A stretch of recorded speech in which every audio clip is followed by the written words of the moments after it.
kurang ajar. Ono wong aline kaya diotot-otot. Wani cedhak ana ing sebukut. Yen to nitip sandang penganggumu kaya piyai sapa kowe?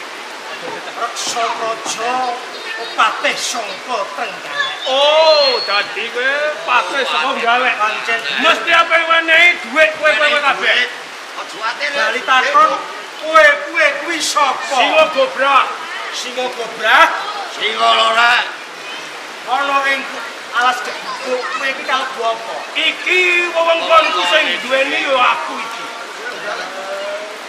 Dadi gedhe cilike kowe kuwi brandal kecu sing rempon ana ing alas gebuk. Lah kuwi kowe durung ngerti apa pe kondange brandal singa gobrak singa lorek.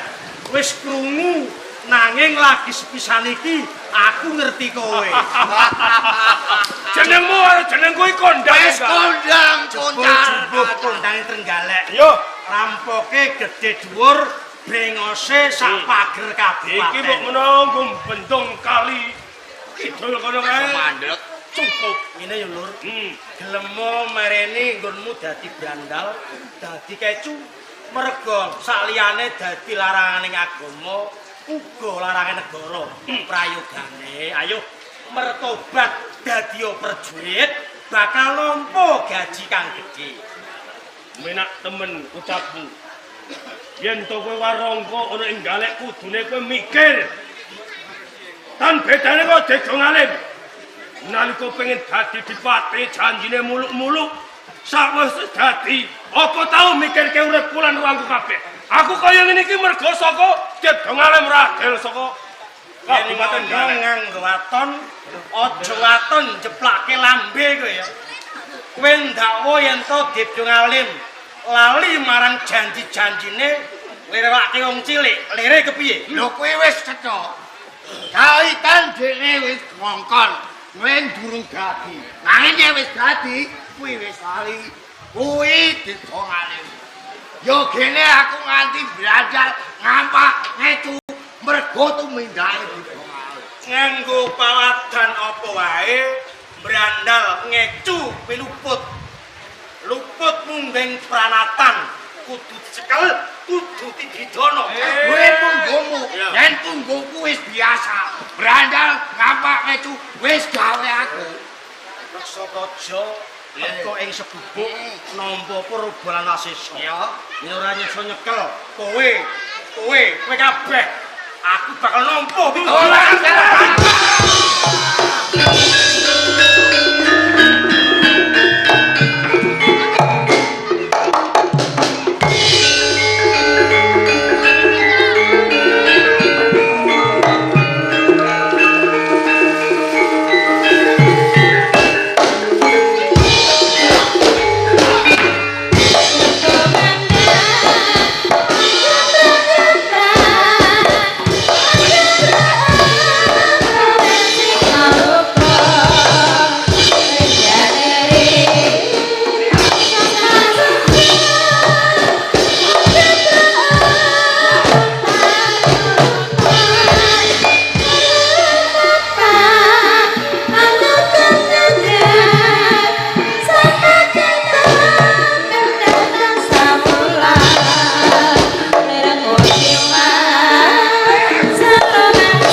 Samulan, lerang bocil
Ora kena sinong benteng.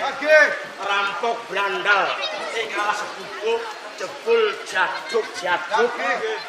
Pangapunten ingkang kathah Gusti Patih. Prajurit. Menawi sedaya prajurit menika boten kuwawa nyepeng sedaya para brandal Dayak menika jalaran para brandal menika dipetang saking cacah wilanganipun boten sepiro kathahipun. Nanging jaduke boten ngedapi-dapi. Pancen bener apa kang dadi kandhamu. Nanging kalahing prajurit Trenggalek lamun bali ora nggo bandaning rampok ing alas bubuk bakal nampa pidana. Yo aku bakal budidaya golek jago. Ngeten-ngeten. Lah napa Gusti Patih menika mboten kemutan. Napa? Kalau riyen kalau niku Kanjenge Adipati menika paring niku napa? Gawe sayembara. Oh iya. Kemutan to? Kanjeng Adipati Dewa Ngalim gawe sayembara. Lah, Sapa wae sing bisa cilik nyekel, gedhe mateni rampok, bakal kaganjar Kang Murwa. menika leres. Kula biwalake marang kabeh kawula. Nggih, Menapa leres? Loh, sapa kae?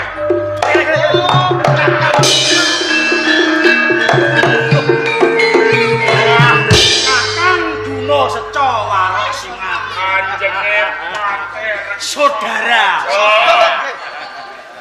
kok ngantos kedarang-darang dumugi